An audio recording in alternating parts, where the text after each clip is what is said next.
Blog Talk Radio.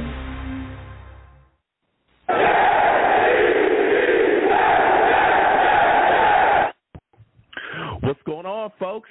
It's your boy Long Beach Joe, and I am back at it again.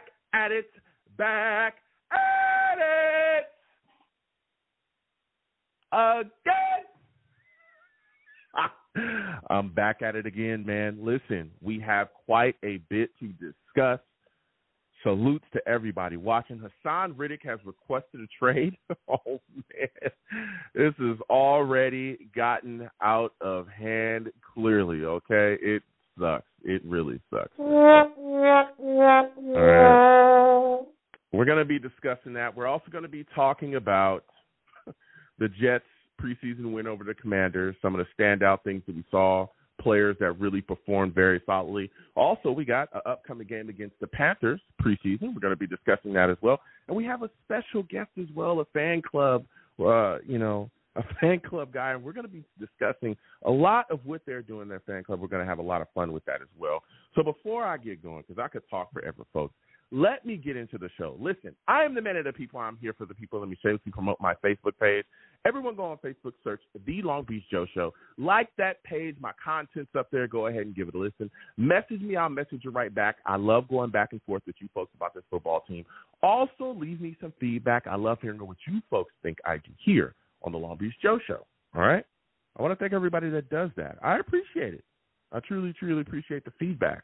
Your boy is also on iTunes as well. Going over to iTunes, type in The Long Beach Joe Show. Subscribe to the podcast there. Leave me a 5-star rating and give me some feedback on there as well. I want to thank everybody that does that. I appreciate all of you. You know, I got overseas listeners that come on in and check out what I got going there, and I appreciate y'all too.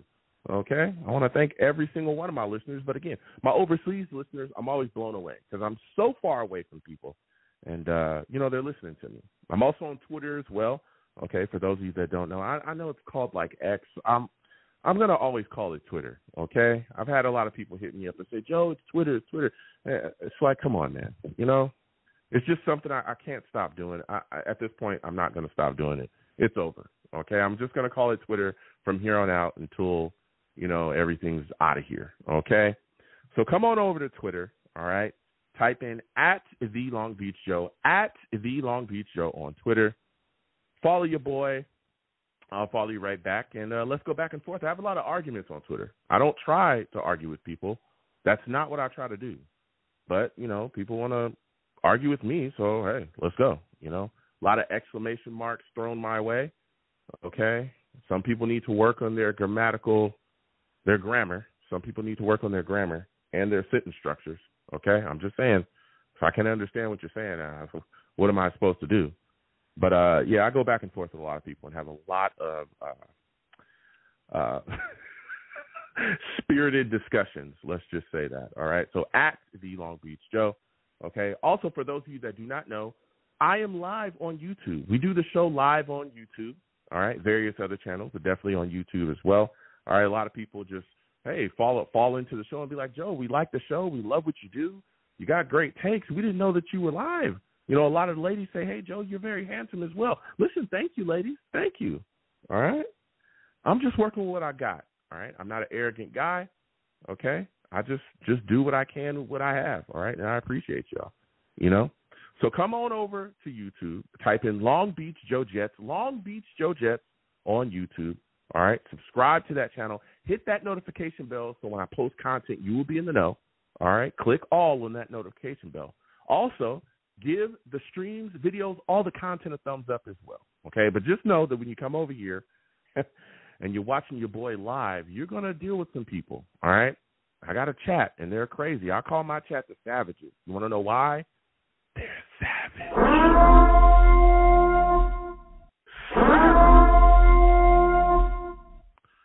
Listen, man, they don't care. They don't care about who you are. They don't care about nothing, okay? If they don't like your takes, they're going to let you know what time it is, okay, from beginning to end, all right? They don't like what you bring to the table. They're going to let you know. Salute Michael Piper. He says, let's go, Jets. Savage, I see you.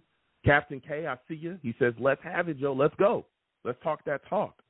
Shogun, I see you in the building as well. He says, let's go, Joe. Jets, Jets, Jets. okay? Salutes to all the savages in the chat. I see y'all, okay? Put your thoughts in your comments about what's going on. Questions as well. We come to y'all in between calls. Again, the number to call in is 515-602-9639, all right?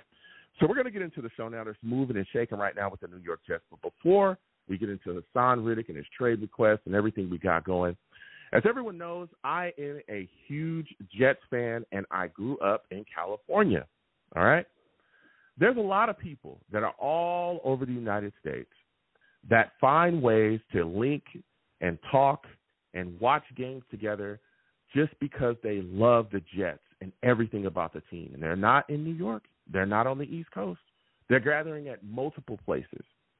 And tonight we're going to have Michael Larson of the San Diego Jets fan club come on and talk to us about everything that they're doing there in San Diego, how they come together, how they meet, how they sit down and share their love for this football team through thick and thin. Michael, I want to thank you for coming on the Long Beach Joe Show. How are you doing today, my friend? I'm great, Joe. It's always good to be on your show. Absolutely. It's always great to have you, Michael. Now, listen, man, my first question for you is, what made you become a fan of the New York Jets? So my grandfather was associated with the San Francisco Seals way back when Joe DiMaggio was there before he went to the Yankees, and that friendship just blossomed for decades and decades. DiMaggio introduced my grandfather to Joe Namath. The rest is history. So I just grew up on Yankees, Jets, DiMaggio Namath stories, and I became a Jets and a Yankees fan. Oh, man. That's crazy. That's a crazy story there. No way out of it. Once you grow up with those type of stories being told about, especially Joe Namath, I'm sure it was tough for you not to become a Jets fan. But one of the things that you do is you meet with a bunch of Jets fans, throughout the season. Y'all come together and have a great time there in San Diego. How did your fan club come about? So the original two who started our fan club back in 2000 did it in Rocco's house because he's from New York. So is Robert. And it kind of blossomed from there. We bar hopped to different places. And now we have a home for our second year at our new home that we absolutely love. Mm-hmm. Now you talk about the new home you have. Can you share with my audience where can they hang out with you folks? Like give them the address, what's going on, and where you folks meet. So we meet in downtown San Diego in the Gaslamp District, and it's a place called Happy Does. The address is 340 Fifth Avenue. We started there last year. They did some remodeling, and it is the ultimate place to hang out. They have a live stage, DJs, light shows, smoke machines. They have a full outside game area that's covered with turf for people to play all kinds of games, Jenga. They have a pickleball court now. People can bring their dogs, all ages allowed, twice the size of the place we were at before, and the acoustics are fantastic. It literally feels like a party, especially early in the season when the Jets are doing well. We packed that place. We had almost 200 fans in there last year for our first game. That is a lot of fans wearing green and white. Yeah, that is, and that's beautiful to hear. That so many Jets fans were able to come in and have a great time together. 200. Wow, that's packing the joint. Let me tell you. So you talk about the 200 fans you folks haven't shown up. You guys are having a great time there. I've been to San Diego before. I went to that Jets Chargers game in the playoffs right before. I was there. That was the run we went to. Yeah, the AFC Championship. It was a lot of things going on. Okay, a lot of fake Chargers fans. It gets a little wild out there. At the time, the Chargers were there, and it was getting a little wild out there. Now, Michael, can you explain to us what it's like being a Jet fan in your local area now? Well, now that the Chargers are not here, we don't really have that fun rivalry with them anymore. So when the Jets are doing well, and unfortunately they haven't been doing all that great the second half of the season lately, there's a lot of Jets fans out here. Some are New York transplants. We're also a Navy town, so we'll have fans who can come in for a handful of games. We're also a destination for people who want to come from out of town, out of state. San Diego's beautiful weather. So we get New York fans who just come out and just want to hang out for a weekend, come to a Jets game. So it's a lot of fun being a Jets fan. I still do wish the Chargers were around. It did make it more fun to be able to go rib them a little bit, go into their bar and just constantly chant, we beat you twice in the playoffs. But it's still a lot of fun. Michael's starting it up. He's rabble-rousing, going in there, causing issues with people. All right, Michael, settle down. I was there in San Diego. Those people were going crazy, especially after we beat them, at their house, man. I took the train back, and people were just mean mugging me. I was enjoying it, though. All right, I definitely had my Jets jersey on, and I was laughing and having a great time. Now, we talked a lot about your fan club and everything you folks are doing, how you folks pack the house. But I want to talk to you a little bit about the Jets there, Michael. What are your thoughts on Robert Saleh and Joe Douglas being on the hot seat going into this season, man? Well, I think it's fair. Joe Douglas has built arguably a top 5 roster. He's great with his trades. A few of his draft classes have been great. His free agent signings, some haven't worked out, some have. He's built a team now that has no excuses for losing. Coach Saleh never had a quarterback. Let's be honest. Zach Wilson was not very good.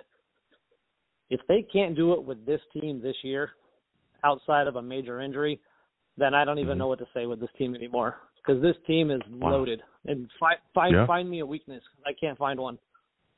Mm-hmm. Now, when you talk about loaded and them needing to get it done this year, I sit here on this weekly show and I talk to a lot of Jets fans, Michael. And me personally, I believe making the playoffs is kind of my standard for the team, for Robert Saleh and Joe Douglas to continue forward. But there's a lot of Jets fans I've spoken to that have said, no, Joe, my expectations are AFC Championship, Super Bowl win, or both of those guys need to get out of here. Do you agree with those fans? Not to that extent. I will say I don't like expectations because it's just a bad connotation. For me personally, running the group, if they don't at least get to the second round, the division round, if they don't get at least that far, Woody will be done. That's it. Wow. Okay. All these guys are on 1- and 2-year contracts. He's not going to double down again. If this team falls flat, 9-8, 10-7, outside of Rodgers getting hurt again, God forbid, if this team doesn't win at least 11, 12 games and make the second round, I think he seriously considers starting over. I think they've got a 2-year window. Don't know what the roster will look like next year. This year, they're loaded. Their schedule's not that tough, to be honest, outside of Buffalo, Miami, and the Niners week 1. Schedule's not hard. This is definitely a season they could go 13 or 14 wins and get a 1 or 2 seed. I'll be very surprised if they win less than 11 games. Okay. Well, hey, you heard it here. Michael says second round of the playoffs, they got to get to it, or he thinks that they should be gone. Now, one of the things that's going on right now, Haason Reddick has requested a trade, right? This holdout is really lasting quite a long time. What are your thoughts about this whole Haason Reddick situation to this point? Being blunt, it's hard to know which side's telling the truth. We all were made to believe that the agreement was already there when he got traded, an extension was, some people are saying it was offered, who knows how much. He came in and said, I'm going to be here, and then all of that changed. So is he being greedy, or was he told, we're going to give you X amount, and now the Jets are saying we're not going to give that to you? We weren't there. We don't know that conversation. My biggest concern with the whole situation is he's not going to be in football shape. He'll be in shape. Yes. But you and I both know you miss all of training camp. Our last holdout who did that was Darrelle Revis in 2010. He was injured at halftime of the second game of the season when he got burned by Randy Moss, and he didn't play for 6 weeks. What a shame it would be to end up paying Reddick. He comes in or they pay him, and outside of an injury, he just doesn't perform like he did in the past. And then we're going to be a laughing stock for having done that. If you're going to be all in for a season to win it all, be all in. Yeah. That's my take. So what do you think that they should do, Michael? Because, they've already come out with it, and I'm going to talk about this as the show continues on, but they've already come out with a statement saying that they're not going to trade him. If you're Joe Douglas, what would you do? Would you reverse course and end up moving on from him, or are you giving him a contract? Or how would you handle it? Well, all the vets they've brought in to try to win this whole thing, they're all on 1 and 2 year contracts. That should have been stated from day one. There's no reason to pay Reddick a 4 or 5 year deal. There's just not. Does he want 25, 26 a year? That's a steep price, considering he's at, 14.2 now. If they can find some kind of middle ground, 20, 21 for a year at 19 guaranteed, they've got the cap space. That's probably what I would offer. If he wants 2 years, do it for 2 years. Because if this doesn't work this year or doesn't work next year, all of these guys are gone anyway. And I get Reddick's on the other side of 30. This is usually when players want that last chance, huge contract to play it out. I respect that. That last players payday. Want to get what they think they get. I respect players wanting that. But you're on a team that can win it all with a bunch of veterans who came in for probably less than they could have got somewhere else to win it. It's just a bad taste in the mouths of the other players who are here and want to win. Mm-hmm. Yeah, it's very interesting. Again, we're speaking with Michael Larson of the San Diego Jets fan club. He's given us such great takes. Now, Michael, there was quite a bit of other, free agents, and we saw the Jets sign. When you look at every guy that they brought in, who was your favorite free agent signing from this recent offseason? Well, I think the one they needed the most was Tyron Smith. That was the one they needed the most. Bringing back Greg the Leg cannot be understated. We haven't had a kicker who's that accurate in a very, very long time. I know he's a kicker, and I understand people don't care a whole lot about kickers. But the last great kicker we had was Myers, and when he went to Seattle, you saw what happened the following season. Yeah. If Mike Williams can play at a high level, who are you going to double? Because you're not going to double him and Garrett. Williams might get doubled, not have the yardage, but it's going to end up being in somebody else's hands. So to me, those three are probably the ones that I would say 1A, 1B, 1C. My favorites. Yeah. One of the reasons why. Those are phenomenal choices there, especially, again, Mike Williams being off the pup and participating in camp has been it's stunning to me, because the conversation all the way up until this point was that he might not be ready until the season starts, and he might miss, or not even miss, but not be a full 100% going into the season, a couple games in. And here he is, he's out there doing his thing, and he's cleared, and he's out there, in drills and handling business. So that is unbelievable. And like you said, Tyron Smith, I thought, was a phenomenal signing as well, especially at the price that we got him, But another thing that really, really excited me was the draft, right? Because we talk about Tyron Smith, but we were able to grab my guy Olu Fasanu in the first round, which I thought was amazing, right? He's a guy that is definitely a piece that is just priceless. Of course, if anything happens, with that tackle spot, we know that Tyron Smith has injury concerns. Morgan Moses also injury concerns, but he's on a 1-year deal. Both of them are pretty much on 1-year deals here. You can have Olu step in. That was my favorite pick of the draft. When you look at the Jets' recent draft, what was your favorite pick? Well, since you went with Fashanu, then I'll back that one up with I liked the Corley pick. And the reason why is they signed Mecole Hardman last year to play this exact role that they just drafted Corley to play. Hardman didn't get a lot of chances with our prior quarterback. Malachi's going to get a lot of chances with Rodgers. Because, again, if you're going to try to double Garrett or double Williams or double both, Corley's going to have a field day. And that kid in space, that's where you want him. That's where he's going to make his living in the NFL. I can't wait to see what he looks like being able to do that. And then the killer bee, you bring in Braden. Wasn't really sure why they would pick a running back in the 4th round after the year that Brees has had. But after watching the way he played in that preseason, now I get it's preseason, but that sends a note to Izzy. If you don't pick it up, this kid may take your spot. Yeah. That's and again, I'm a huge Izzy and a Bandicanda guy, but listen, Braylon Allen was just unbelievable. That Washington game. Yes. I knew he was fast. I knew he ran physically. Like there was no no doubt in my mind. But just seeing that, it's like, oh man, it makes a lot of sense right now why Braylon is ahead in the depth chart right now. But again, we'll see. It's not over. But the whole Jets backfield running back situation is unbelievable. So many solid young players right there. Now, Michael, before I let you go, man, you've given us such great takes. You've come on and really lit things up.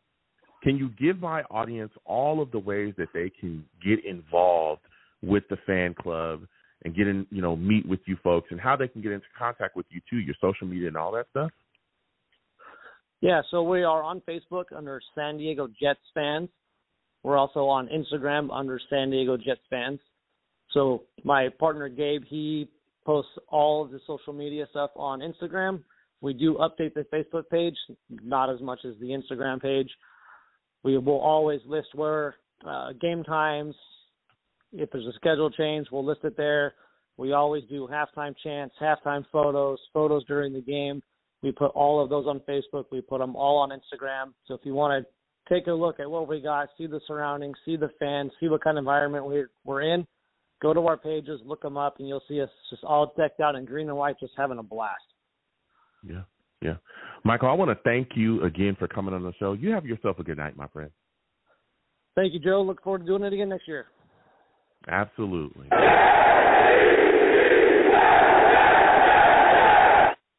Again, that was Michael Larson of the San Diego Jets fan club. Get involved with everything they're doing, all right? San Diego's a beautiful place. It is unbelievable down there. It's crazy, okay? The beach, the women. San Diego's something different, all right? So, get on down there and get yourself involved with everything that they're doing with that fan club. So, as we continue on, salute to all the Savages. We'll come to you folks in a second. I see you in the building. Put your thoughts and your questions in the chat. Callers, hold on really quickly. Okay, we're just going to cover some things. Again, 201 call in. I think we lost you early. Listen, we're going to start off with Haason Reddick, okay? He requested a trade. For those of you that may not know, he officially requested a trade publicly. And let me tell you something, man. Ever since he's got in the building, he didn't show up to any of the voluntary stuff. I was a little concerned, as y'all know, okay, for those of you that listen on a weekly basis. Then the mandatory mini camp showed up, and I was like, I don't think this guy's going to show up to that. I don't think this guy's going to be here. And he didn't show up. Then he didn't show up, to the start of training camp, and I wasn't shocked because I didn't think he was going to show up to that either. And we got wind constantly that he wanted a new contract. And here we are sitting in a situation, okay? He's been fined $50K a day for every day he's missed a training camp. He's been for missing preseason game as well. He's also being fined 15% of his prorated signing bonus. That is optional, but I believe that the Jets will do that. They've pretty much made it clear through Sulla that they're going to do that. And here we are sitting here now, and he's publicly requested a trade, right? Now, the Jets did come out and make a statement about this. They put out a statement. It was a statement from Joe Douglas through the Jets. And the statement goes as follows. We have informed Haason that we will not trade him, that he is expected to be here with his teammates, and that he will continue to be fined per the CBA if he does not report. Since the trade discussions back in March, we have been clear, direct, and consistent with our position. Our focus will remain on the guys we have here as we prepare for the regular season. That is the statement from the Jets, again, through Joe Douglas. Man, oh, man, what really hit me there was the part where he says, since the trade discussions back in March, we have been clear, direct, and consistent with our position. It's crazy because depending on who you listen to, right, because the reports are all over the place about this, you got one side reporting that the Jets had discussions with Haason Reddick throughout the process. They told him, hey, look, come in, play. We'll see your production. We want you to do stuff as a Jet. Then once the season's done, as things continue to work, then, hey, we'll work things out and we'll get you a deal here and keep you here, right? That was one side of the discussion. The other side that's been reported, and it's been reported, again, throughout this whole process, these two things have been reported. The other side is that the Jets were in discussions with Haason Reddick throughout the trade process, and Haason made it very clear, I want a new contract. I want a new contract, okay? I want a new contract. And that the Jets said, oh, okay, we'll work on it, and it just has never come to fruition, and that's why he is holding out. Now, there was also reports as well that the Jets offered him a contract during the trade situation before it was finalized, and he declined that contract, right? And now we're sitting here in this situation. This is a rough situation. But I look at Joe Douglas and I go, if you offered that man a contract and he declined it, knowing everything that he had gone through with the Philadelphia Eagles, who's been going through this with him for, I think, 2 years, maybe a little bit more, to the point where they allowed him to seek a trade, the Eagles grabbed Bryce Huff so fast, there's allegations, okay, these are allegations. There's allegations that they tampered with Bryce Huff. They're allegations. I'm not saying that's true because I got people that be watching me. Listen, allegations, okay, allegedly. They tampered with Bryce Huff. He was an Eagle so fast it made his head spin. They allowed Reddick to go seek a trade to get up out of there because they didn't want to deal with him and his contract, requirements, what he wanted. So I look at Joe Douglas and I go, man, why wouldn't you just have something done in ink, signed and ready to go once the trade was finalized so that you did not put yourself in this position? Because here we are sitting with Haason Reddick, hoping at some point that we're going to see him show up. And I'm telling you, it does not look like that. I got a feeling that this is going to play into the season, and I got a feeling that this guy is going to stand pat because, again, Michael said it earlier, I've been saying it for quite a long time, before mandatory mini camps, before he started skipping training camps. He's 30. This could be his last big payday. This guy is going to take it to the bus stop. That's what he's going to do. That's how I feel. I feel like this is going to play into the season, and he's going to sit until he gets what he wants. And here we are, he's requesting a trade. So we'll see what happens. I know there's a lot of people that feel like Haason doesn't have any leverage. I think he has a bit of leverage, just a little bit, okay? A lot more than I think people believe. And the reason why that is because the only proven pass rusher that the Jets have outside of Haason Reddick is Jermaine Johnson. And Jermaine Johnson has never had double-digit sacks in any season since he's been here. Jermaine Johnson is phenomenal. I want to say that. I think he's a great player. But he doesn't have the sack numbers, especially not the sack numbers that Haason Reddick has, right? That's why I was so up in arms about bringing back Bryce Huff, because he actually led the New York Jets in sacks last season. I think it was 10.5. So if you don't have Haason Reddick on the field, who else are you going to throw at these teams that we're talking about going up against in the upcoming playoffs? These top teams, who are you going to send after your Mahomes, your Watsons, that guy out there in Houston that is unbelievable, your Herberts, your Josh Allens? Like, we need to get pressure. We have to. Because we've seen if the Jets don't consistently get pressure, we've seen what happens to this defense. Go back and watch that Cowboy game. Dak Prescott diced the Jets defense up. We couldn't get to him. Then you go watch that Patriots game where we lost to a Patriots team that a lot of people said was one of the worst Patriots teams on paper that we had faced in a long time. We couldn't get any pressure on Mac Jones. So there's a lot of pressure built up on Will McDonald, though. You already got people bashing him because he didn't get a sack in preseason. We're going to be talking about that tonight. I want to get y'all thoughts on this. But Will McDonald, you look at him, and I love the pick. I know there was a lot of Jets fans that didn't. I liked it.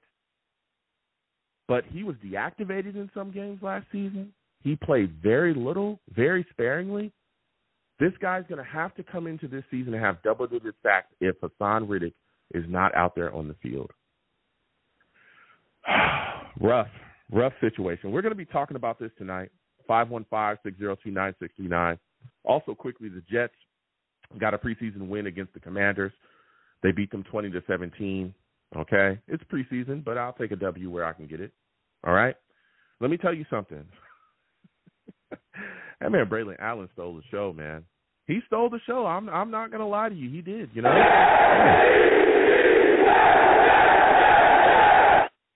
He stole the show. All right? Everybody knows I'm a big Izzy guy, but I'm not against Braylon Allen at all. All right? He was really, really good, and he looked great, man. He looked really, really good. I think he had a 24-yard run coming around the end. Man, he is so explosive. He is so fast, and he is so physical. It is crazy. It is crazy. He did his thing. All right? So it was exciting to see him. Izzy also had, I think, 17 yards and a touchdown. Isaiah Davis, 4 catches, 33 yards. He had a 24-yard catch. It was great to see the backs being utilized in the receiving game as well. And there were some things that we saw from the Jets' backup quarterbacks as well. Peasley, he looked good, 8 of 11, 73 yards. He had a touchdown to Brownlee. Corley, I thought, looked solid. He's got to start getting north and south, though. I need to start seeing you get upfield, bro. Okay? But he looked good, too. 4 catches, 24 yards. He's handling his business. He also had a 33-yard return as well, which is huge as well. That's something that he could really help and contribute to the New York Jets, big on returns. Tippmann was also out there. We saw no snap issues. We're going to be talking about that tonight. I'm excited by that. And another guy that I thought was kind of exciting was Brandon Smith. Brandon Smith, 2 catches, 70 yards. This guy kind of popped up out of nowhere. All right? So we're going to get to it, man. Leonard Taylor on defense I thought looked really good. He had a sack. Tanzil Smart, Bruce Hector also played pretty well. He had a tackle for loss. Zerline as well kicked a 56-yarder. I thought that was solid. But we also saw Siebert as well, 37-yard field goal. So things are looking good, and we're going to be discussing that. We got a game coming up against the Panthers, all right? And we're going to be talking a little bit about that as well. This Haason Reddick situation is crazy. 515-602-9639. 515-602-9639 is the number. Call in 201.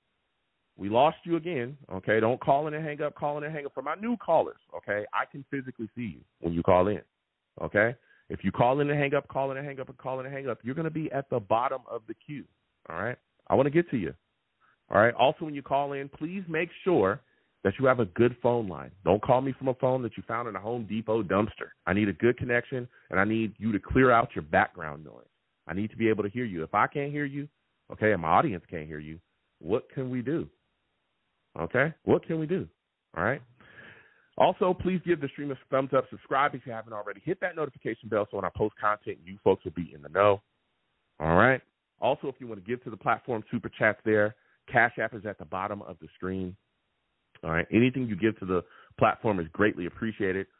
So keep in mind, I only have one rule really on this show, okay? No cursing. It's a family show. Don't call into my show cursing like crazy. I'll get you out of here fast. I'm talking fast. Faster than Haason Reddick can request a trade. Oh, that was fast. Woo! Woo, baby. Faster than Haason Reddick can deny a contract during a trade proposal. Oh!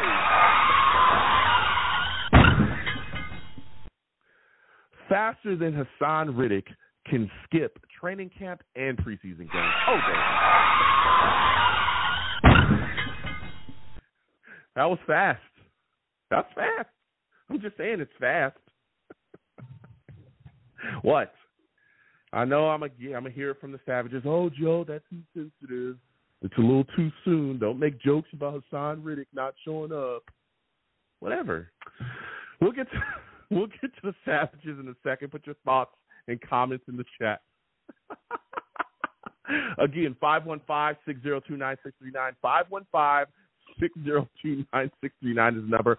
Call in first. Caller we're going to is my guy from North Carolina. We're coming to you first. All right, Max. Okay. Max will come to you in a second. 609 will come to you in a second. Hold on. Okay, sit tight. We're coming to everybody. All right, but we got to go to North Carolina first. For those of you that do not know, okay, this man from North Carolina, he's a savage.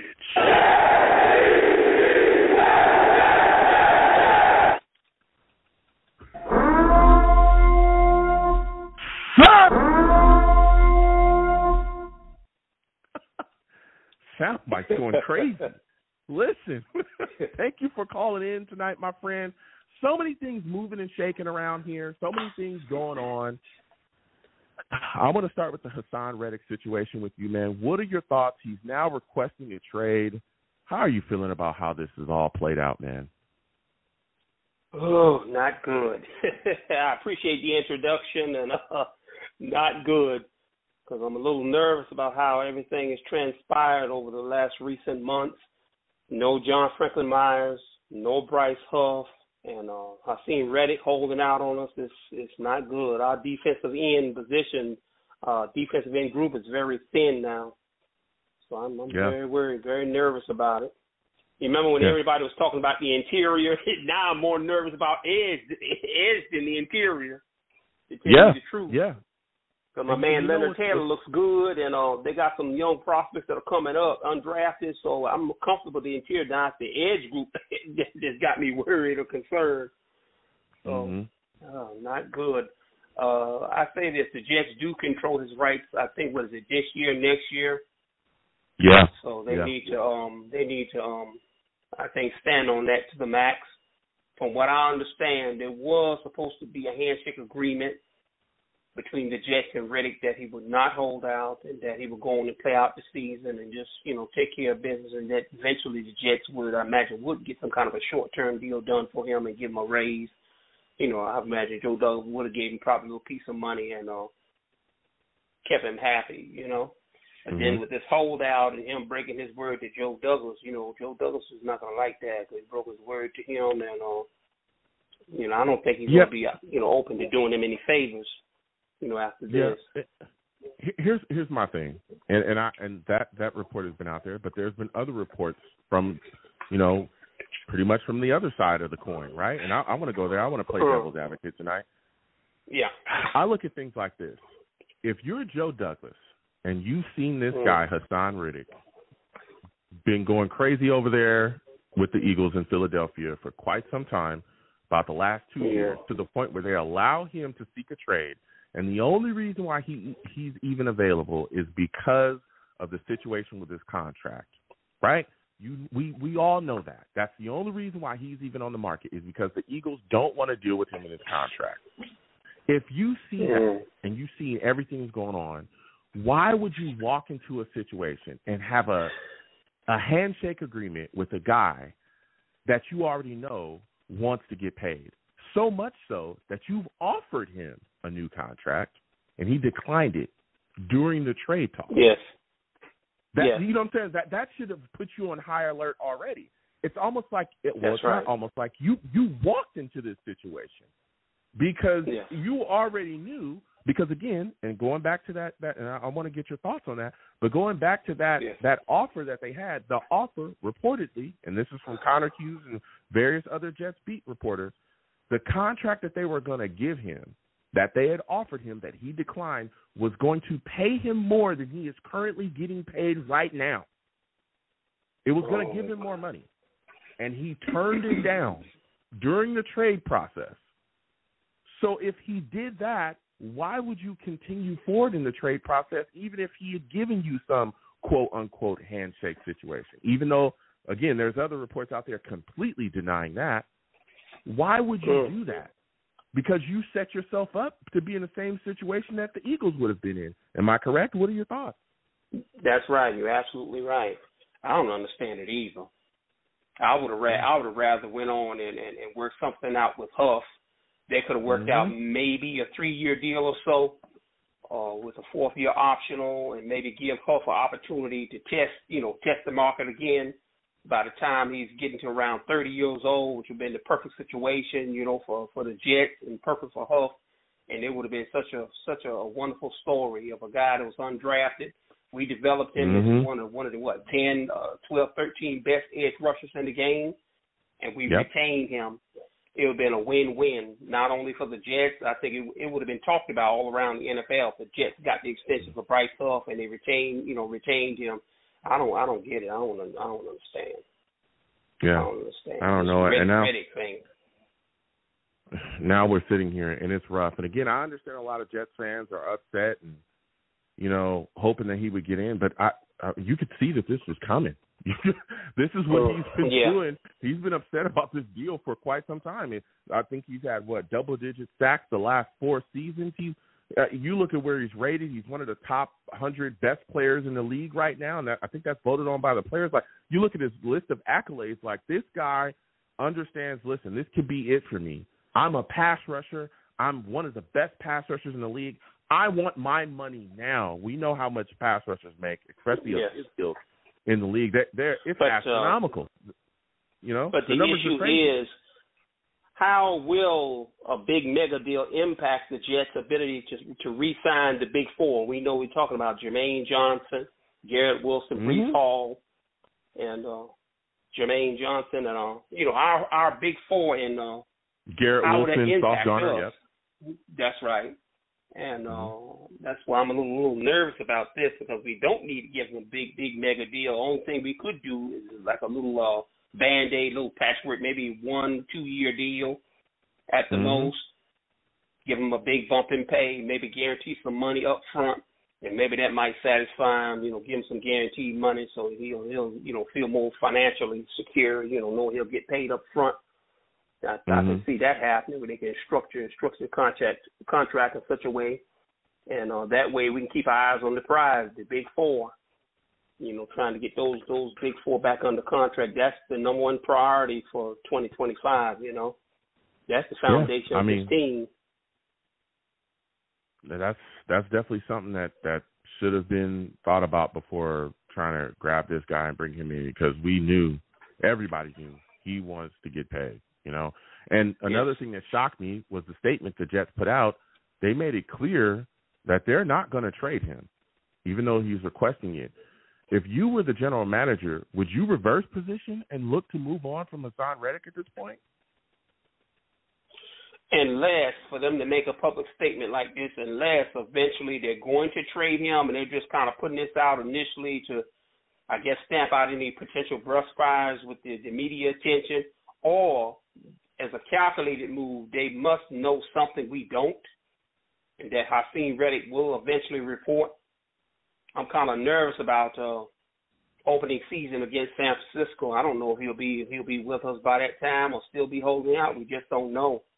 So much uncertainty with the Reddick ordeal. We just don't know with this guy. I don't know. Me personally, I don't think he's showing up. I just don't. $50K a day, he's been fine. He's not blinking an eye, not showing up. 15% of his CBA. He missed his workout bonus. Like, he's getting fined for. He missed the preseason game. He's getting fined for that. Like, I can't see this guy showing up. But and I think what Reddick. Go ahead. I think the key thing for Haason Reddick, he better be very careful, because this is bigger than the New York Jets. This is about his name and his reputation around the NFL.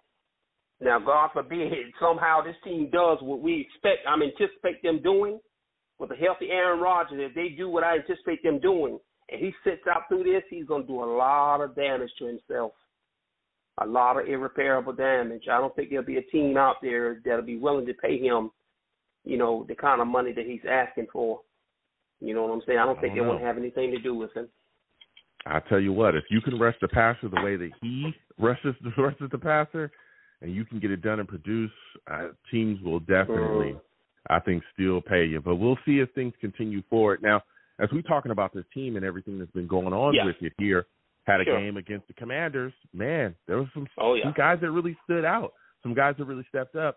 When you watched that game, if you did watch it, you checked it out, who's the guy that you really highlighted from the offensive side of the ball that you thought really did his thing? Braylon Allen. Yeah. He was my mid-round simulation when I was doing my internet simulations of drafts. Yeah. He was the guy I was taking in the 4th and 5th round, and the Jets followed suit. They were thinking just as I was, to get this guy in the middle round, he's a stud. Because, I was thinking about that. I never said this to you before. About a year, maybe 2 years, it crossed my mind, what would this offensive backfield look like if we had a big, but I was thinking, a big bowling ball like a Jerome Bettis, that type of size and girth, sharing the backfield with Breece Hall. What would it be like to have, Thunder, that powerful, or Brandon Jacobs? You remember Brandon Jacobs from the Giants? Or that caliber of running back to share the backfield with Breece. What would our offensive back look like?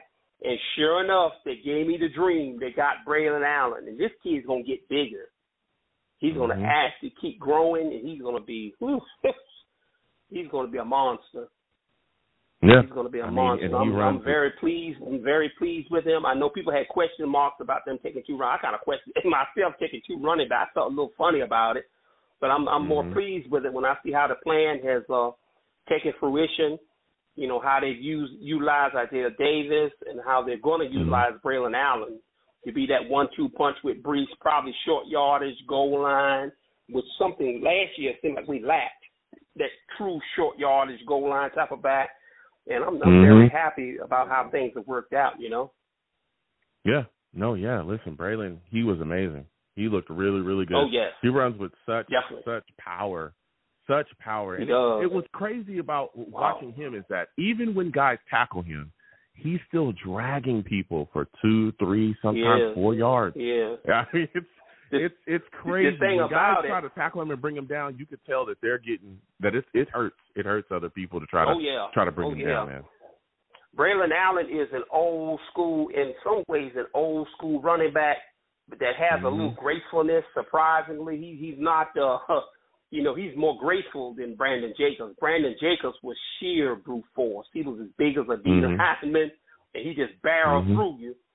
And you thought about your career before you stick your nose in there. With Brandon Jacobs, Braylon is a little different. Yeah, he can lower that shoulder and knock you out of there if you try to brace for him, but at the same time, he'll sidestep you. He's got a little niftiness, and I like that. Yeah, I mean, tell you what, he looked good. I thought Izzy looked great as well. Isaiah Davis, the catching and stuff we saw in the receiving game was solid. But one of the things that I really liked was seeing Tittman. Tittman got some plays in, and there was no snap issues, man. Do you think that now that you go that do you think that put to rest the concerns about the snaps with him? I hope so, because the reports were coming out were making me a little nervous. I was kind of envisioning a game snapped up all over Aaron's head. Oh my God! Yep. Oh, boy. Yep. Yeah. Oh man, it was making me nervous. I was thinking about Connor McGovern. Can we reach out and give him a call as he want to come back? But a lot of people should have an insurance. That's right. Yeah, there was quite a bit of Jets fans that were like, maybe we should give Connor McGovern a call, but I tell you what, things have settled down. I think everything's going to be all right going forward. But I tell you what, on the defensive side of the ball, I spoke with a lot of Jets fans, man, that were upset that Will McDonald did not have a sack in the preseason game, especially with everything that's been going on with Haason Reddick. What are your thoughts about that, man? What would you say to Jets fans that are just almost beside themselves that he didn't start off the preseason with a sack? It's coming. I think Will McDonald just has too much ability not to generate pressures and not to be able to get some sacks. We're not talking about Vernon Golston. You know what I'm saying? This kid actually has a world of ability that translates to the pro game in the way Golston did not. Golston didn't have that lateral movement, even though he looked like a monster. When you look at that guy, I never forget how he looked. He was very unique. He was huge. His arms were huge, But this Will McDonald is just like a gazelle. He's bendy, and he's just got a lot of attributes I really like. I really like Will McDonald. I think he's got a chance to do some good things, and I think we will see a bump in his production from last year, just like Jermaine. I'm not sure if he'll have the same leap Jermaine did. Jermaine is a different animal. He's physically powerful, and I think he's very determined, strong-willed young man. We'll have to see. We'll see firsthand Monday night what Will does. We just have to keep our fingers crossed and just hope that Will brings his A game and raises his level of play and is ready to go. This is going to be a big test Monday night. I'm excited, and I'm looking forward to it. Yeah, I'm excited as well. Now, we got a game coming up, man. What are your thoughts? Oh, yeah. Panthers, Jets. What are some players that you're going to be keeping your eyes on to see how they, perform in this upcoming preseason game? Two of them, I want to see the MVP quarterback Martinez. I want to see him start. Because he showed me some traits that are just outstanding. The mobility, the arm is amazing. We thought he would have put on Aaron Rodgers. Is that young Aaron Rodgers? Some of the throws and some of the scrambling and stuff. I want to see him start, and I want to see more from Leonard Taylor because I'm keeping my fingers crossed that he makes that ascension and just gets better and better and better and better because he's young. He's a young kid. There's a little bit of question about the maturity. You know, that's why he went undrafted. He really was like a borderline first-round talent. From the reports I got on him and for what I've seen of him, he is a terrific player. He is really good.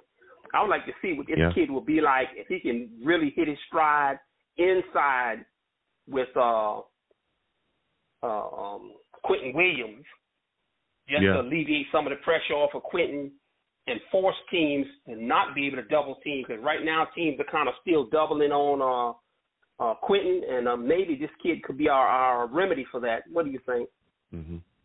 Yeah, I mean, he could. I've been big on Leonard Taylor, especially again since we were able to grab him. I kind of was a little shocked that he went undrafted. I thought somebody would have taken him in maybe that 6th, 7th, even maybe the 5th round. But here he is. We were able to grab him up. This was a guy that had a first-round grade on him at one point.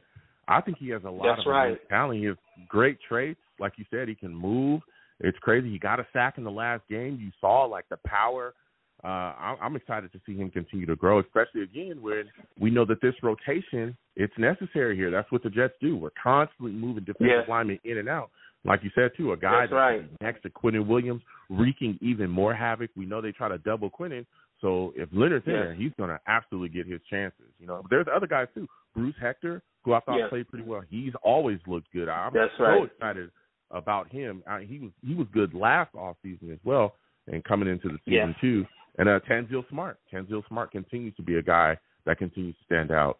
Playing on that Jets defensive line. So there's a lot of things moving and shaking. Now, before I let you go, I got this question, man. Maybe you could tell me do you think that I'm crazy? Look, I'm a guy that wants to see Aaron Rodgers play. Okay, because I want to see the Jets offense, build some type of momentum. Now, from what we've heard so far, right, I don't think that Aaron Rodgers is playing in this upcoming game, okay, against the Panthers. I don't think he's going to be playing. But there's some questions that he could play in the third. So I don't think Sulla's necessarily, said yes completely or no completely yet for that third game. What are your thoughts on that? Because I think, me personally, I would like to see Aaron Rodgers play in the last 2 games. I'm not talking a quarter, okay? I'm not talking a half. No, I'm just saying a series. Get the offense out there, get some momentum rolling, get a series under your belt. Because, again, we have a lot of new pieces, especially along the offensive line. And the last thing I want to see the Jets offense do is really try to build some momentum or figure things out against a San Francisco team that is full of guys that are going to come off the edge screaming, raring, ready to go.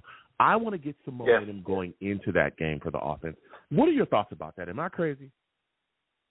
No, you're not crazy. I think you just want to see Aaron hit his stride and really be comfortable and be ready for week 1. But I think most likely the Jets' approach is probably a little more cautious, maybe a series here or there, just to let him get a little taste of it. I think he's ready. I think the thing that's so refreshing about having Aaron, this is a feeling I've never had. I've been a Jets fan over 40 years. I never had this feeling before, not even with Benny. And I had a word of respect for Chad Pennington, but there was something about Aaron that I feel just at peace. And if he never played, I would not be worried at all. Okay. Not at all. I hear you. Because he's just so cool and he's just, so composed. And there's something about this man that's very special and very unique that makes me feel calm and at peace and at ease. I'm not as worried as I would be if it was like Sam Darnold, of course, and Zach Wilson. They were very young, raw products. Having Aaron with us is huge. That's a huge deal for this team. And I think literally every team we play this year on the schedule will have a chance to actually win because we have Aaron Rodgers. Yeah. Listen, that's a big deal. I got to let you go, my friend. It's been a great time speaking with you. You have yourself a good night. You too now. All right. Absolutely, you take care. Man. Absolutely. Great call from him. Great call.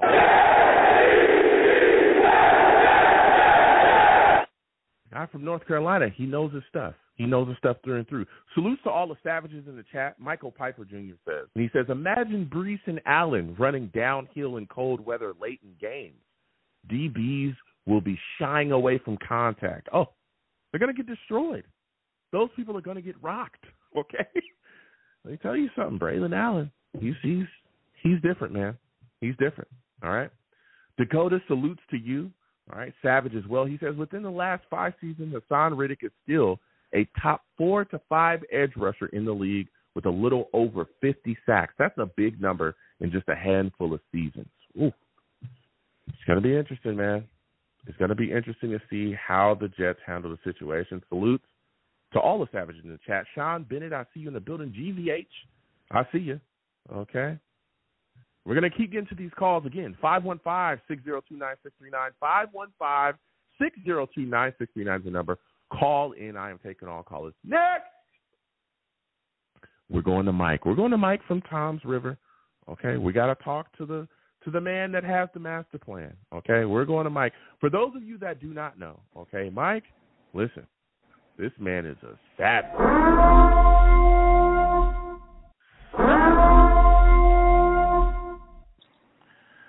Mike, salutes. I want to thank you for calling in tonight. Listen, man, there's a lot of things moving and shaking. Jets just coming off of a game against the Commanders. A lot of Jets fans are all over Will McDonald because he didn't get a sack. What are your thoughts about it, man? I'm not worried about it at all. That roughing the passer call they had on him, that was totally bogus. Yeah, totally. That was bogus. That was garbage. Yeah, that call was garbage. Go ahead. I'm sorry. Go ahead. No, he'll be totally fine. I'm not worried about him. Like, because last year he got 18-19% of the snaps now. And that was the same thing as Jermaine Johnson, his rookie year. He'll get more time, and we'll be playing with more of a lead this year. So teams are going to have to pass, and I think he'll get home. No problem. Okay. How many sacks are you expecting from him this season? I would say 8 to 10, maybe. Okay. I respect that. I can respect that. I can see 8 to 10. I know we need more, but I can see 8 to 10 definitely from him, especially year 2. So when you look around what's going on here along the defensive line, I was really impressed by Leonard Taylor as well. Were you impressed by him too? Oh yeah, definitely. I think it's gonna be a good battle between him and Hector, and I think Smart's like the odd man out, but I don't think Taylor would make it to the practice squad. I think other team will snag him up before. So I'm hoping that he does really good, so then he makes the final roster spot, and then we can put Hector and Smart practice squad. Yeah, I mean, we'll see what happens going forward. I'll tell you what, man, oh man, this Jets defensive line has some real solid players on it. I think this is going to be another year.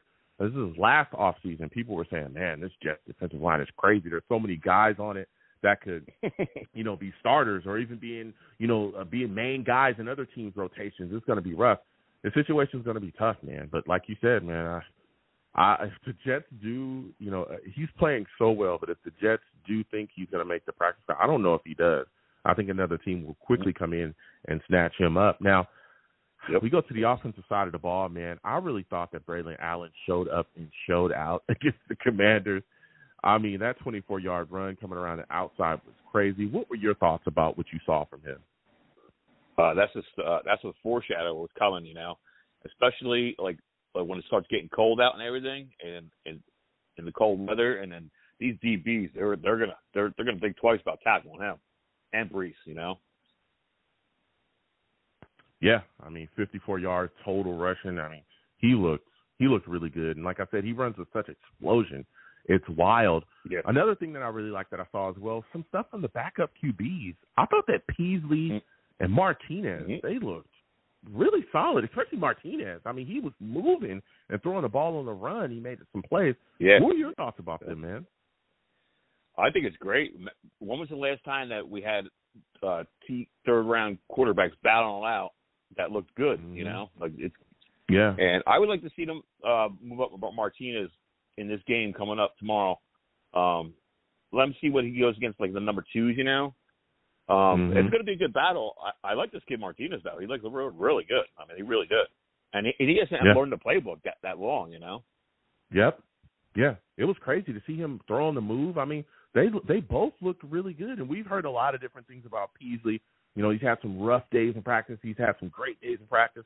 And he came out and he was throwing some dots there. You know, he hit Brownlee for a TD. He's just moving the ball pretty well. So I thought he looked pretty solid. Another guy I thought looked solid, man, Tippmann. Tippmann looked really good. No snapping issues. Nothing over people's heads. I mean, you know, he had a couple snaps. What are your thoughts, man, about that? Do you think that now that he played really solid in the preseason, you think that kind of puts the concerns about his snapping to rest? I hope so, you know, but you never know, you know. But another one I want to talk about is the young defensive back, Converse. Oh, Jared Bernard. Yeah, he had a really good game. I think that Jets got a steal on him, man. Yeah, I think he was the guy that I think it was like a 42-yard throw down the field, but he was blanketing the wide receiver. The wide receiver just made a great catch. Yeah. Like the ball was just there, but he was all over him. But yeah, I thought he was solid as well. There was a lot of really good upside what we saw here in this game from this Jets team. And he was solid in the run defense too. Yeah. I mean, guys are moving and shaking. Even Malachi Corley, I need him to go north and south a bit quicker. You know, he's still trying to find his way first game. But I thought he did some positive things as well. But as we continue to talk about this team, Mike, man, oh man, Haason Reddick requesting that trade. We had a lot of discussions going into this, and I told you, Mike, I had a feeling, okay? I had a feeling, man, that we would be at this position at some point, and here we are. What are your thoughts about this, man? The Jets have come out and said that they're not going to trade him. He clearly is holding out, skipped everything up to the preseason game, still hasn't showed up yet. What are your thoughts about this situation now as it stands, man? That was the best thing that Joe could have done. Like, as soon as that came out where he wanted to trade, and then Joe came out like 10 minutes later, we're like, we're not trading him. That was the right thing to do. Like, right now, we got the leverage on him for the preseason. Once the season starts, then he gets the leverage. You know what I'm saying? I think it'll be settled soon. They got to get him in training camp. So he doesn't get hurt, some stupid injury. Give him the guaranteed money, and then give him the incentives to get back the fine money. He's stupid if he doesn't come and play, because if he plays this year on this defense, he could have a monster year, and then next year he could demand any money that he wants. You know, like he could probably have like 15, 16 sacks. You know, in this defense. Yeah, let me play the devil's advocate though, Mike, because I hear what you're saying. Right? He could come in and all the pieces we got is great. But you also got to look at the flip side. He could come in and tear his Achilles and be done for the season, right? So I'm looking at it, and again, I'm going to play devil's advocate here. I'm going to look at it from his side. Now I got a question for you. So if you believe that he has leverage once the season starts, right? And you're looking to give him guaranteed money, why would he sign any of that when he can get big money right now? He's looking for $22 to $25 million per season. All right. He's already dealt with the stuff down there in Philadelphia, right? He's already dealt with that. We know he's one of the top pass rushers in the league. That's without a doubt. So why would he come in for scraps when he knows he can get a bigger bag? I think they had a gentleman's agreement during the trade where he was going to come in and do the training camp and everything, and then they would talk contract extension. And I think he reneged on that. You know what I'm saying? Here's the thing about that, and I hear what you're saying, but here's the thing about that. We've also heard reports that counter that. And my thing about this is, and again, it depends on who you listen to. I don't think any of us will ever really know because none of us are, we're on the phone with them. But if that is true, right, why did the Jets offer him a contract that paid him more than what he's getting paid currently right now, right, as it stands? They offered him a contract, and he declined it. If he was cool with just playing on the contract and figuring things out, and that was the gentleman's agreement, why did you offer him a contract if he was cool with his contract? Well, I agree with you. Strange, don't it? I'm just asking. That sounds a little strange, Well, see, like I'm more like old school. You know, if you sign a contract, you play out that contract. You know, you sign for that contract. You know, that's just me. You know, but I I think they'll get something done. I think I get something done really soon, though. I mean, it's getting close. I don't want this guy coming in like a week before game one, you know? Mike, I'll tell you what, man, I don't know. Because I don't know if they'll get something done. I really don't. I listen, we've had these discussions, and I feel like every week I've been saying I don't think before training camp started, I said I don't think he's going to show up to training camp. And people were like, "Oh no, Joe, he'll get it done. Everything's coming. He'll show up." He didn't show up, and he hasn't shown up yet. If they were going to get something done, I would think they would have already got it done. I think that this is going to be a bit longer of a process than a lot of people thought it was going to be. I think that Haason Reddick look at this as the last payday he's going to get, and I don't think he cares about. I'll tell you what. I'm not saying that he doesn't care about the game at all. That's not what I'm saying. What I'm saying is that I don't think he cares about. Oh, well, the Jets are supposed to do A, B, and C. I think Haason Reddick looks at it like this could be it for me. I want to get my bag before I get out of here. My big bag.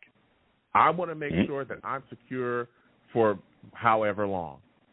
Because everything that he's missed up to this point, all the fining, everything else, he does not. I don't think he cares about any of that stuff. I don't think he cares about any of that stuff. I'm telling you, I think we're in a situation where just like the Chiefs were in with Chris Jones, where Chris Jones was like, dude, I'm not showing up until I get my money. And the Chiefs thought he was a game until they went into the season. And that first game, they were like, we got to get this guy in here. So exactly. I'll tell you, man. I'll tell you, it's going to be rough. It's going to be really rough going forward. Now, Mike, before I let you go, man, we got a game coming up against the Panthers. Give me a player from the offense and defensive side that you're going to be keeping your eyes on, that you're going to key in on to see how they perform. Well, I think on offense, going to have to go with Olu because he's going to be playing at right tackle. I think he's going to be starting at right tackle. I'd like to see that, see how good he does at right tackle. Defense, I would like to see Converse and Steggers play good again, and the safety key if he can make any noise. Oh yeah. I tell you what, those are good picks. Listen, Mike, I gotta let you go. I got other callers. Thank you for calling in. Next time I have a show, I want to hear from you. All right. All right, Joe. Have a good one. Absolutely. Have a good one.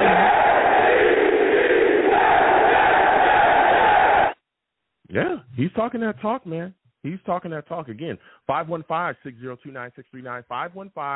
515-602-9639 is the number. Call in. I'm taking all callers. Max will come to you in a second. You're next up. We're going to be just having this discussion with you. I can't wait to talk to you. Sit tight. Hold on. All right. We got to get to the savages in the chat, man.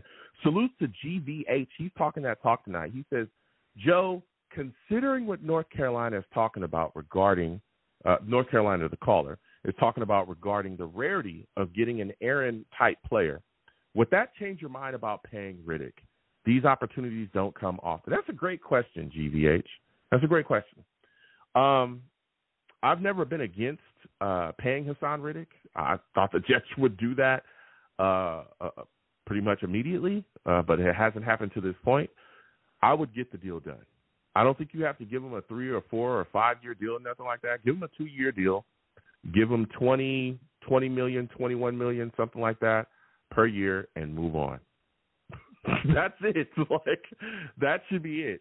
It shouldn't be that hard. I know it's going to be tough because the Jets also have other players coming up as well. I know that DJ Reed, I think, is coming up on a deal. Michael Carter II is coming up on a deal. AVT is coming up on a deal. Sauce Garner, Garrett Wilson, Jermaine Johnson, Breece Hall.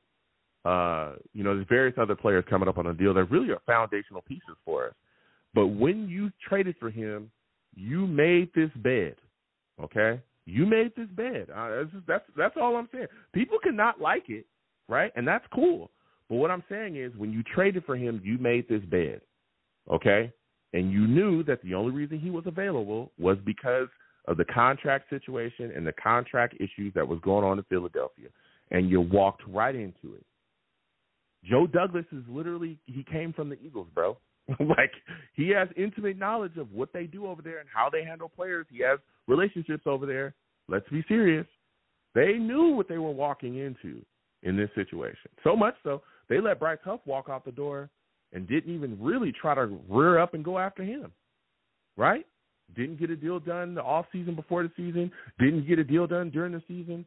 Let him walk into free agency. He's gone. Okay, well, you bring this guy in the building, you better be prepared to pay him because he wants to get paid, and we all know that. So I would get it done. I would get it done, man, because, man, it's going to be a rough road, and we're going to see. Salute to all the savages in the chat. I'll come back to y'all. Put your thoughts, your comments, your questions in the chat. I will come to you folks in between calls. Keep in mind I'm one man. Please give the stream a thumbs up. Subscribe if you haven't already. Hit that notification bell so when I post content, you will be in the know. Next, I'm going to Max. Max, I'm coming to you. 631. Hold on. We'll come to you in a second, but I got to get to Max. Listen, for those of you that do not know, this man, Max, he's a savage.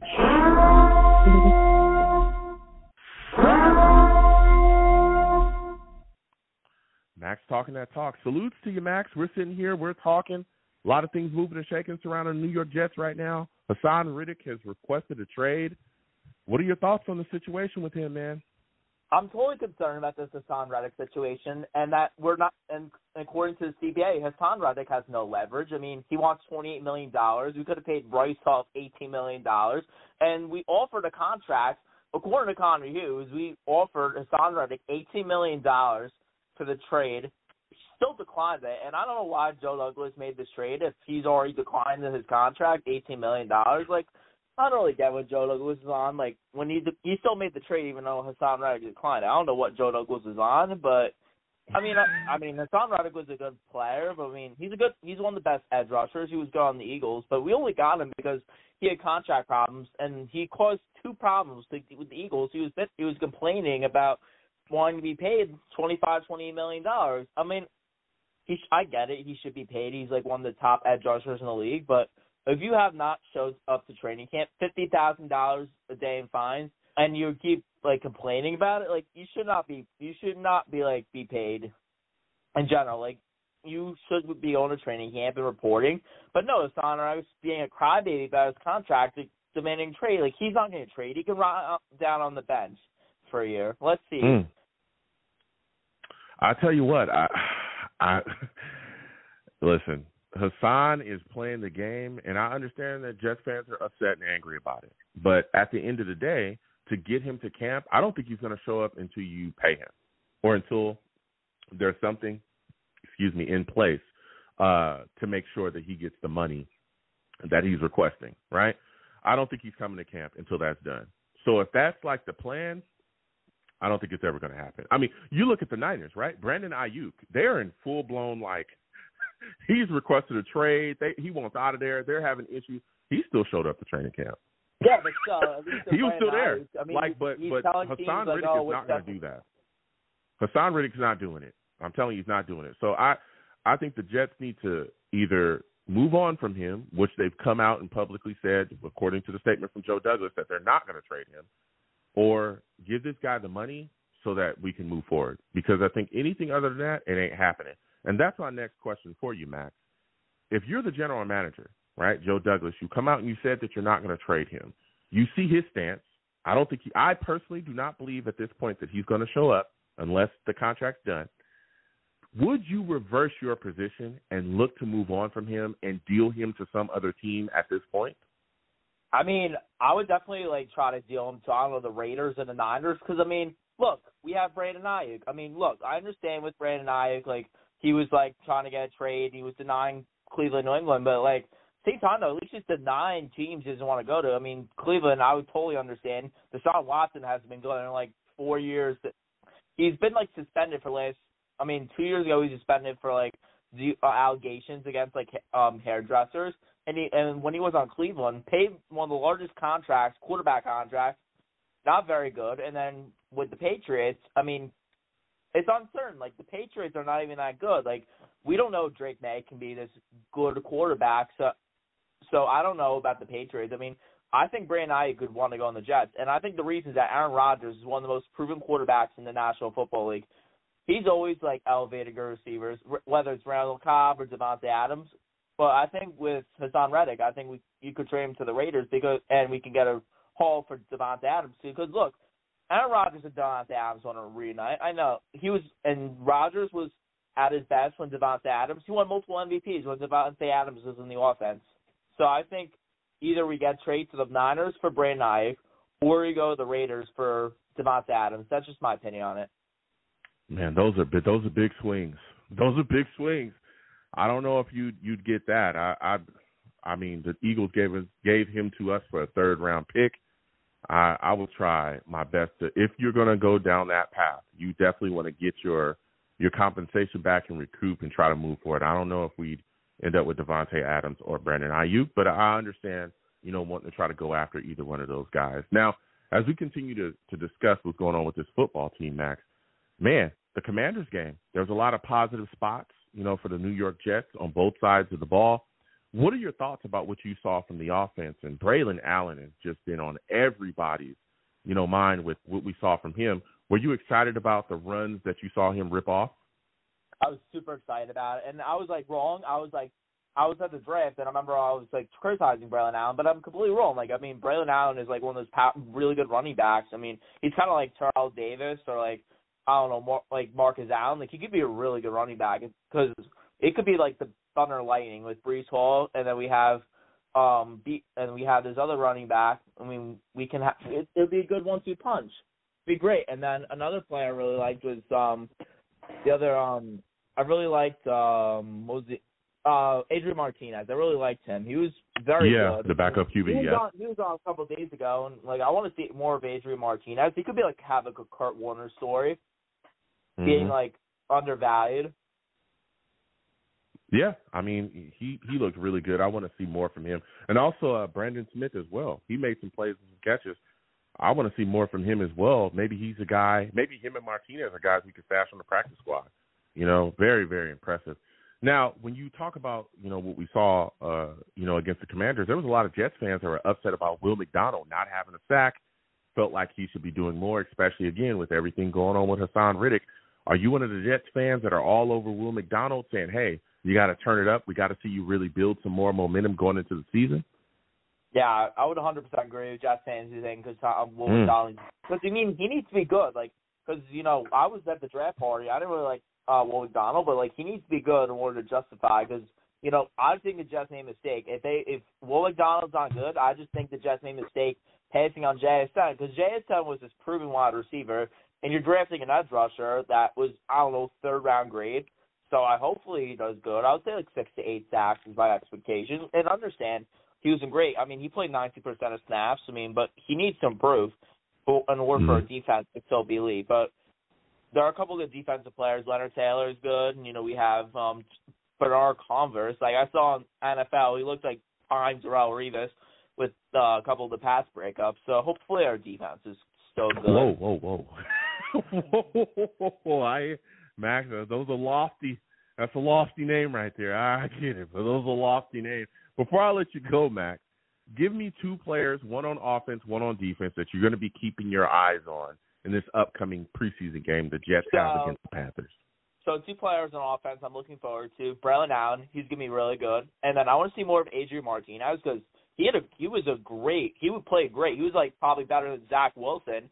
And everyone's saying, defending Zach Wilson. Adrian Martinez in one preseason game looks way better than Zach Wilson 3 years into the Jets. And for defense, I want to see Bernard Converse because he was great the first game. He was, covering the Washington Doors. He was kind of like Darrelle Revis on the field. And then the other defensive players, Quantas Stickers, there have been reports in training camp he's looked good. Hopefully he can be a future starting corner in this league. So hopefully they're both going to be good defensive players. Yeah. Listen, Max, it was a great call from you. Next time I have a show, I want to hear from you, all right, my friend? Of course. Absolutely.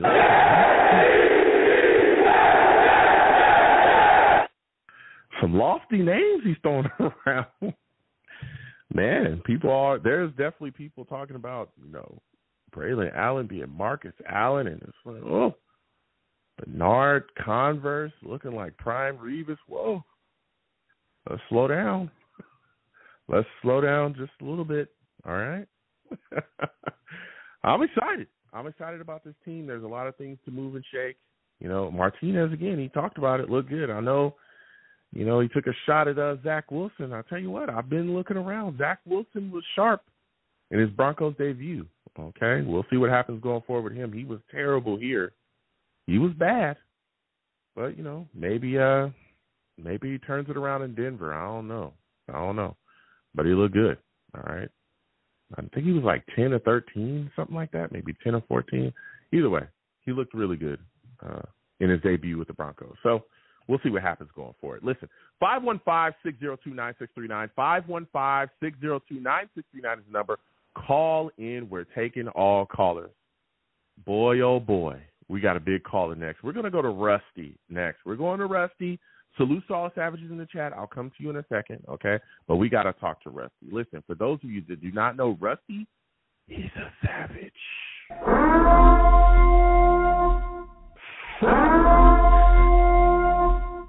Salutes, Joe. Salutes, fellow savages. Man. Oh, boy. Salutes, Rusty. Rusty, listen, man. Here we are again, right? Here it is. I've been talking to a lot of people tonight, been having that discussion with people. Haason Reddick has now requested a trade from the New York Jets. The Jets immediately came out and said, we're not going to trade him. What are your thoughts about this situation at this point, man?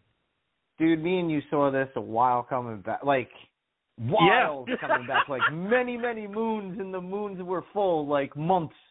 And, you know, we too, what was it, a couple months ago? It's funny how it's going around now where people are like, just imagine. Remember when we were talking about just, like, imagine if he was hurt and, you know, would our defense fall to pieces? I just look at it that way, you know? And all of a sudden people are on the X or the Twitter, whatever it is, and all of a sudden that's coming about. But me and you were the OGs of that. But not that, and that's not a bragging thing. I wish we had the dude, but, dude, we saw this coming.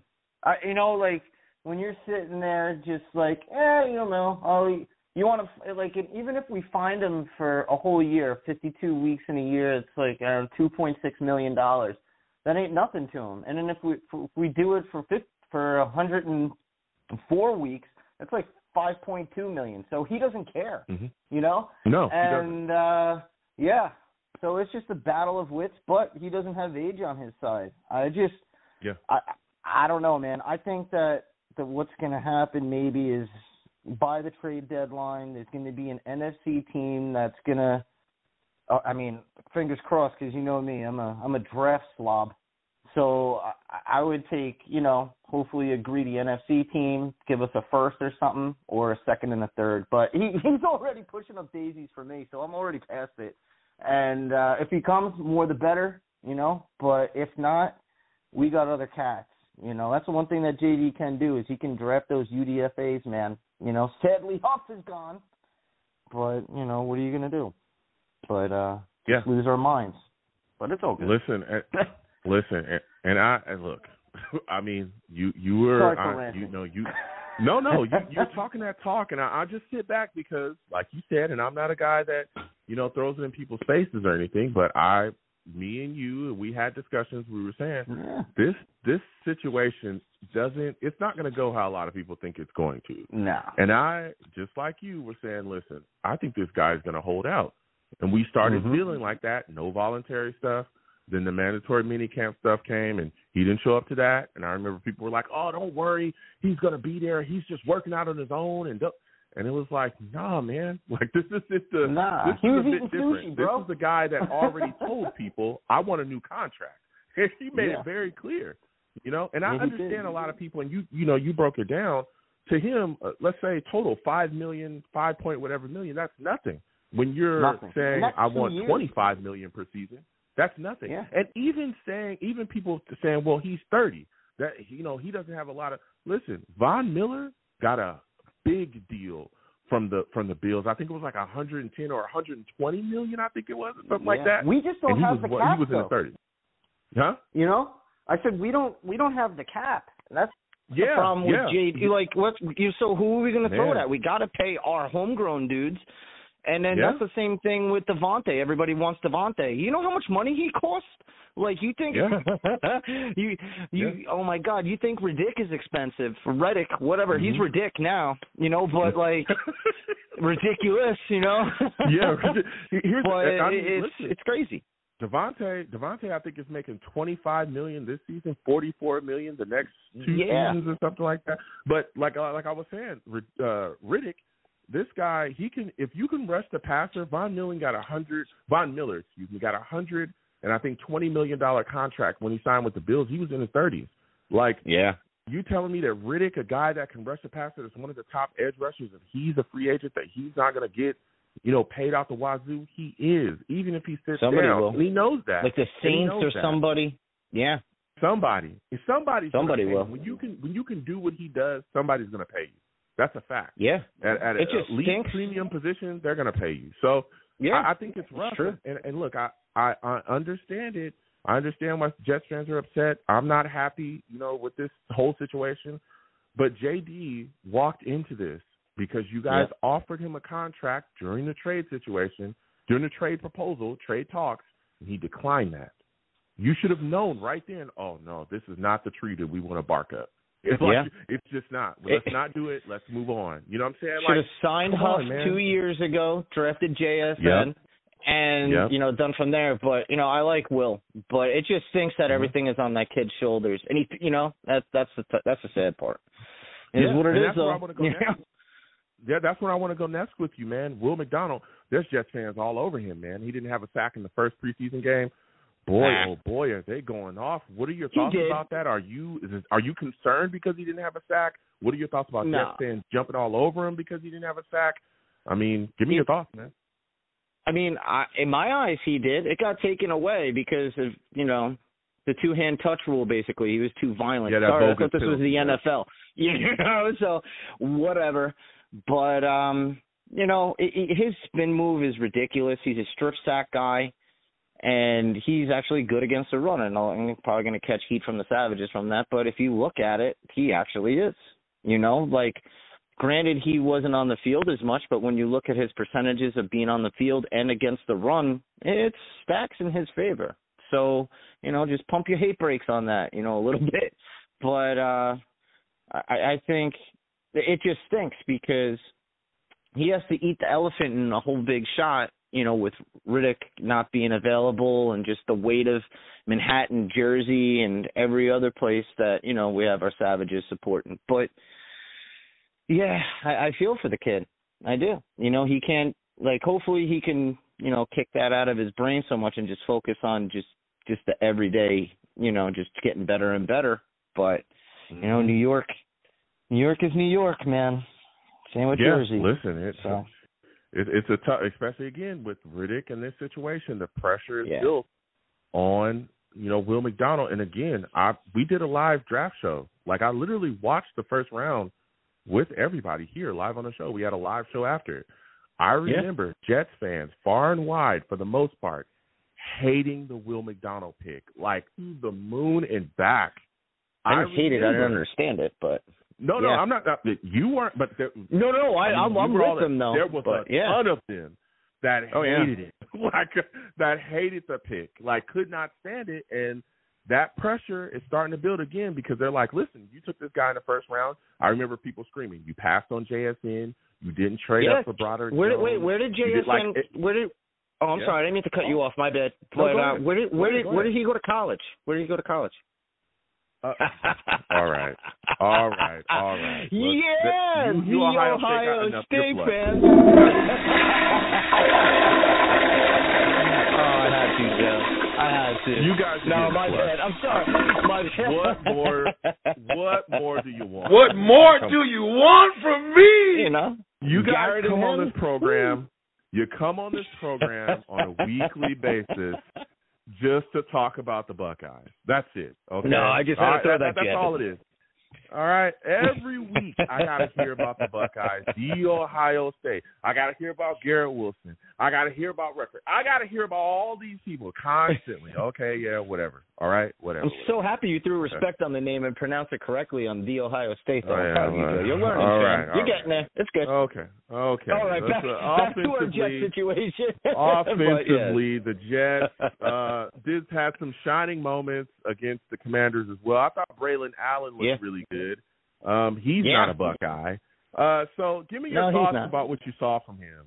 Jeez Louise. Nah, Agent Zero killed it, man, and that's what worries me in a sense too, because I love Brees, and I don't know, man. I don't know if there's some fishy things going on to where if they're like, you know, they can dangle a carrot and try and trade Brees or just let him walk. I really hope not. But oh man, I don't know why I think like that. Maybe because I've been a Jet fan my whole life, but I hope that we can keep the ultimate 1-2 punch, because if he keeps on doing that, man, that kid's a freak, just like Brees. But Brees, I think, is better. But man, oh man, that kid punishes people. Like you were saying too. Like you're gonna make a career decision whether I should tackle this kid, because he's gonna be ringing them bells, and some people aren't going to be getting up. You know. Yeah. Primarily cornerbacks, safeties, you know, those types of dudes. You got to make even a business linebackers. decision. It's true. Yeah, you got to make a business decision, because if you stick your nose, you know, in there and try to bring him down, you're gonna feel it. Trust me, you're gonna feel it, and you're gonna feel it every single down. Because what I saw from him, the way he was running, even when guys were tackling him, he was dragging them for like 2, 3, sometimes 4 yards extra. Yeah, and he could move. That's the crazy thing, man. Crazy. That's crazy. Yeah. That was crazy, bro. I'm with you. There were some other guys as well that shine too. I mean, we saw Peasley, Martinez out there doing that. I was about to mention Peasley. Just backup quarterback. I was liking Peasley. I throw shades of love towards Martinez too, but that's what I wanted to talk about was Peasley too, man. Like, what's going? We're gonna.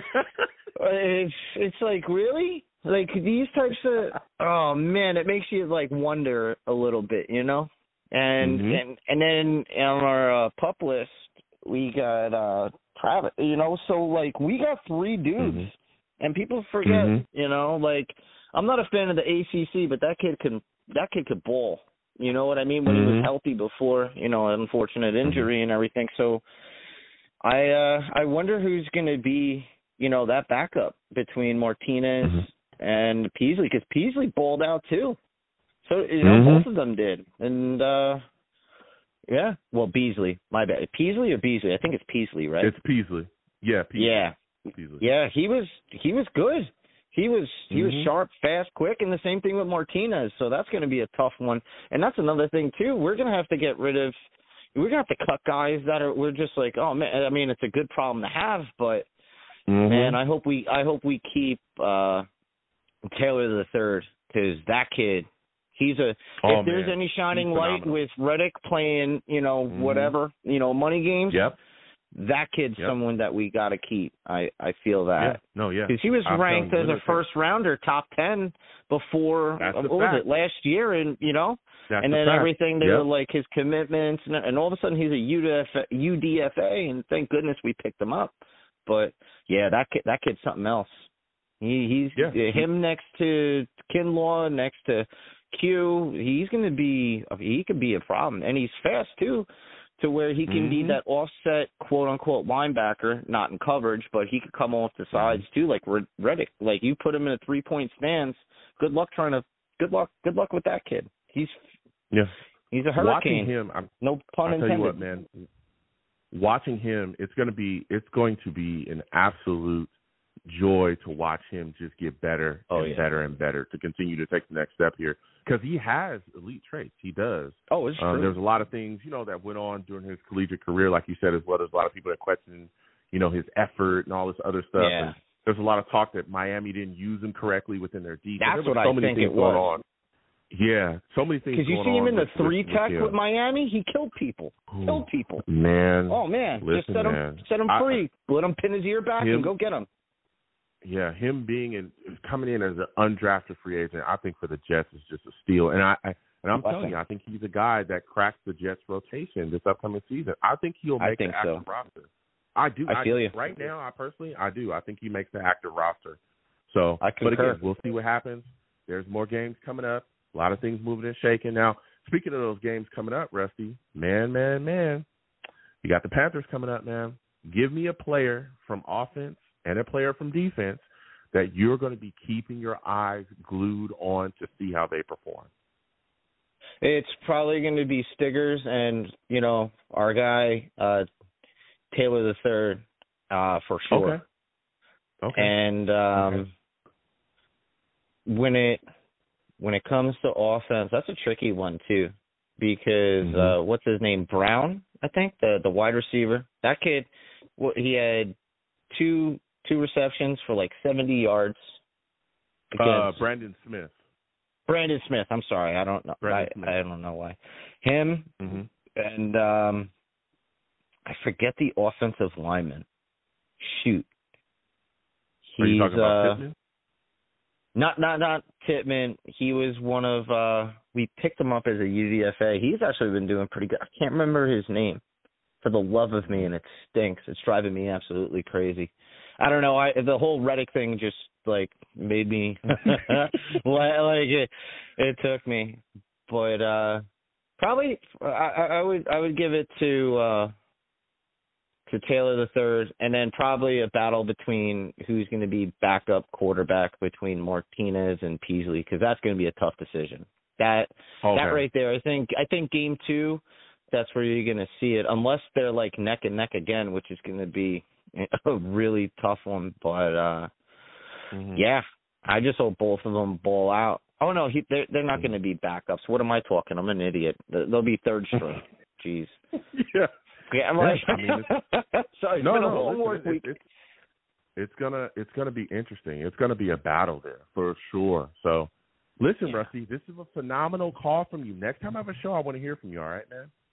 You got it, Joe. It's always great speaking with you. Salutes to you and salutes to the fellow Savages. Let's go Jets, and let's get it done and get this Super Bowl victory. That's Super Bowl. Right. No appearances.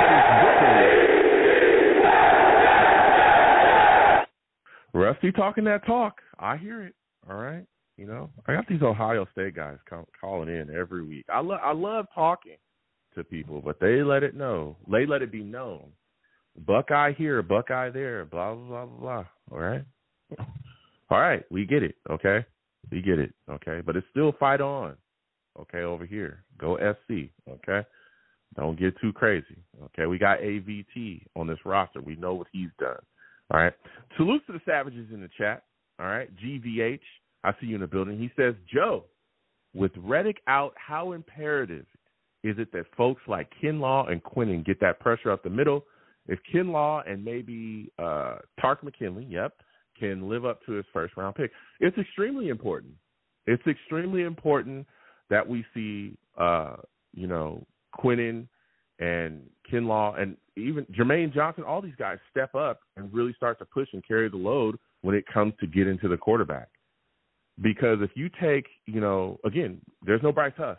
So if you don't have a guy that's a double-digit sack guy here with the Jets, I'm telling you this season, at least defensively, it's going to look different. It's going to look really different. If the Jets can't get to the quarterback, I'm telling you, this defense, it's going to be a tough struggle. We have to be able to get pressure on those guys. If you can't get pressure on these guys, these top quarterbacks we're talking about, I don't know how you're going to waltz your way through the playoffs and get to the Super Bowl if you're not getting sacks. I don't know how you're going to do that. All right? Look at the Philadelphia Eagles. A couple of years ago, they led the league in sacks, right? They had a ton of them. And then the second team that had sacks in the league, the second team that was on that list was the Chiefs, and they were both in the Super Bowl. That's not a mistake. That's not by chance. This is real deal. You have to be able to rush the passer in a passing league. And if we can't get to quarterbacks, I'm telling you, what we saw from Dak Prescott when we played the Cowboys, where he diced us up, and then we turned around and we played the Patriots, and we struggled to get pressure on Mac Jones too, and he diced us up too, and when they won that game, I'm telling you, it's going to be rough. So everybody's got to, pick up the load, And again, it's going to be a big year for Jermaine Johnson, who I think is phenomenal, but he's got to get double digits. And also Will McDonald. The pressure is on him. First-round pick, you were brought in. Everybody out the wazoo said, this guy's the pass rusher. Had big sack numbers, in college. Hey, you got to get it done this upcoming season. So salutes to everybody, man. Salutes to Mike D. I see you in the building as well. Salutes. All the Savages in the chat, man. It's been a great show. We're going to wrap this show up. All right. Oh, the two people that I'm going to be looking against the Panthers. Jets got a game coming up. Offense, I'm definitely keeping my eyes on, Braylon Allen. Braylon Allen is definitely a guy I'm going to be keeping my eyes on. I'm keeping my eyes on the whole running back room, but I want to see if Braylon Allen can give us kind of a repeat performance. I'm definitely keeping my eyes on Izzy as well. I'm also going to keep my eyes on this wide receiver core too. I want to see if Jason Brownlee can get some things rolling, and I want to see what's going on with Brandon Smith. See, what's happening going forward with him. Defensively, Leonard Taylor is definitely the guy I'm keeping my eyes on, but I'm keeping my eyes intensely on Will McDonald. I want to see what Will McDonald's going to do, okay? Because, I think you can have a terrible preseason and have a great regular season, okay? There's no doubt about that. But I want to see if we can get that momentum rolling, okay? I'm not going to bash him if he doesn't get a sack, but, I want to see what's going on with him and how he's handling things, all right? So, salute to all the Savages, man. It's been a great show. Speaking to everyone, GVH again, salute Savage. He says the character of Reed and Michael Carter II is really going to come through if the Jets give in to Reddick. These are alpha dogs with big egos, and one got to think they're going to look at Joe like, come on, man. We'll see. We'll see. All right? It's going to be interesting, this Reddick situation. I'm telling y'all, until I don't think he's going to show up to camp until that contract is said and done. He ain't going to show up, and I don't think he's going to show up to games either. He don't give a crap, okay? He don't give a crap, but we will see. We will see, all right? So we're going to wrap it up. Listen, I'm the man of the people. I'm here for the people. Let me shamelessly promote my Facebook page. Everyone go on Facebook, search The Long Beach Joe Show. Like that page. My content's up there. Go ahead and give it a listen. Message me. I'll message you right back. I love going back and forth with you folks about this football team. Also, leave me some feedback. I love hearing about what you folks think I do here on The Long Beach Joe Show. Okay? I really, really do. All right? Give me that feedback. I'm also on Twitter as well. Going over to Twitter, type in @The Long Beach Joe, @The Long Beach Joe on Twitter. All right? Go ahead and follow me. I'll follow you right back. You want to troll me? No issues. I am the troll that lives under the bridge, and I will have my Vera Tucker jersey on at all times. At all times. Okay? I'll have that Vera Tucker jersey on. He's back this year, and I'm telling y'all, he's going to dominate. All right? Fight on. You already know how that goes. All right? So we'll be trolling. All right? Also, we're on YouTube as well. Come on over to YouTube. Type in Long Beach Joe Jets. Long Beach Joe Jets on YouTube. All right? Subscribe. Hit that notification bell so when I post content, you'll be in the know. Give the streams and videos a thumbs up.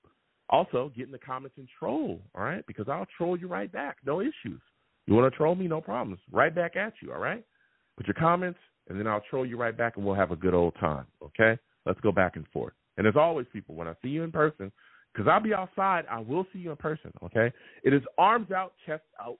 Arms out, chest open. Free hugs for everyone. Free hugs for everyone. The hugs will cost you absolutely nothing. I want to thank you folks for taking the times out of your day to call in, to interact, to be in the Savages, all of the chat, just anything that you do, okay, over here, all right, is greatly appreciated, okay? Without you folks, I'm absolutely nothing. Thank you for taking the times out of your day to check in with your boy. So until the next show, you folks have a good one. Peace.